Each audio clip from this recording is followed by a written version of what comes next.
First, let's start with the basic shape of the eye. Draw a circle for the pupils and draw an almond shape which will be the outline of Naruto's eyes. Make sure to leave enough space for the details we'll add later. Next, we'll add the iris. The iris should be large and round. Remember, Naruto's Sage Mode eye has a unique look, so don't worry about making it perfect just yet.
Now let's add some details. You can also add some shading around the iris to create depth. This is where the magic happens.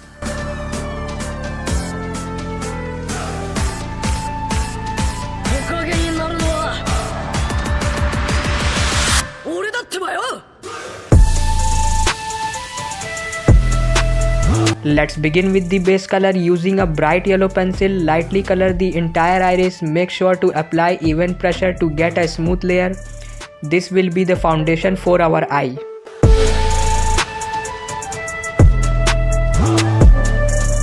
Next, we'll add some depth. Take a golden pencil and gently shade. Remember to blend it well with the yellow for a seamless transition. And there you have it, Naruto Sage Mode eye. I hope you enjoyed this tutorial. If you did, please give it a thumbs up and share it with your friends. Comment below on what you would like me to draw next. Until next time, keep drawing and stay creative. See you next time.